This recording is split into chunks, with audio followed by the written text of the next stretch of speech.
From Keene in the Shire, the Liberty Media capital of the world, this is Daryl W. Perry, host of FPP Radio News for Tuesday, September 9th, 2014. Silver is trading at $19.03 per ounce. Gold is valued at $1,256 per ounce. And according to BitcoinAverage.com, the average price of Bitcoin is $471.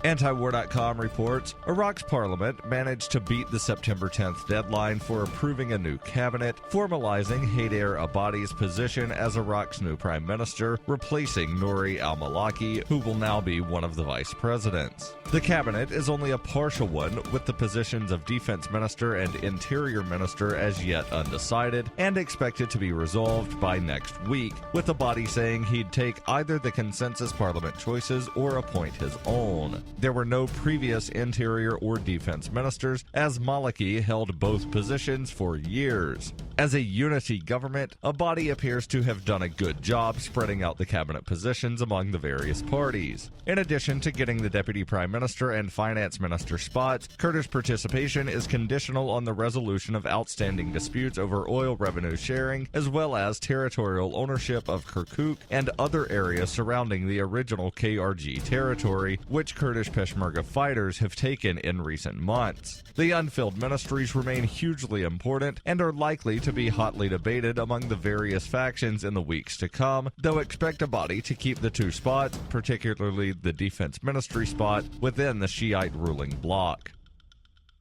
FPP Radio News is brought to you by Roberts & Roberts Brokerage. For over 35 years, Roberts & Roberts has been a trusted source for buying and selling your investment-grade precious metals. They now take Bitcoin for purchasing precious metals so you can turn your profits into a long-term investment. Call Roberts & Roberts today for knowledgeable advice on investing. 800-874-9760.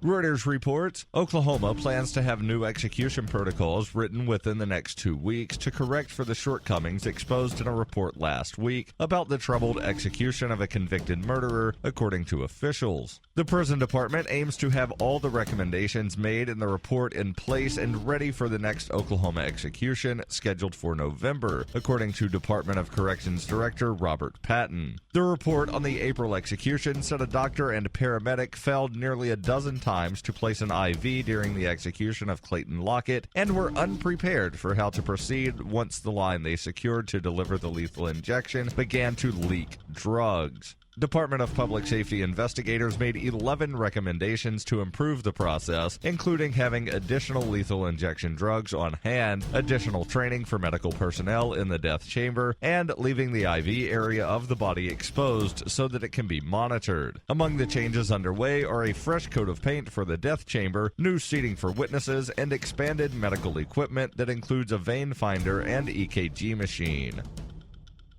ExpressCoin is the best choice for buying Bitcoin, Litecoin, Dogecoin, and more. ExpressCoin prides themselves on their customer service, so much so that the back end on the website should allow them to be even more focused on your needs. Get your cryptocurrencies with money order, check, wire transfer, or cash deposit. Get started at expresscoin.fppradio.com. That's expresscoin.fppradio.com.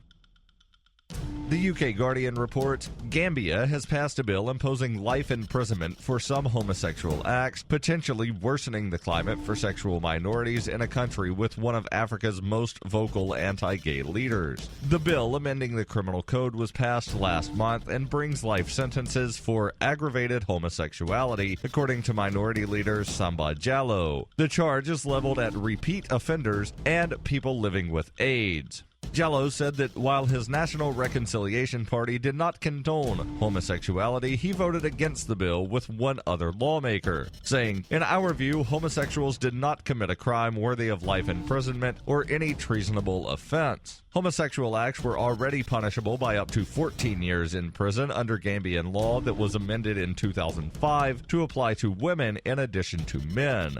The bill now awaits approval by the Gambian president, an autocratic ruler who in 2008 instructed gay men and lesbians to leave the country or risk having their heads cut off. This has been FPP Radio News, online at fppradio.com.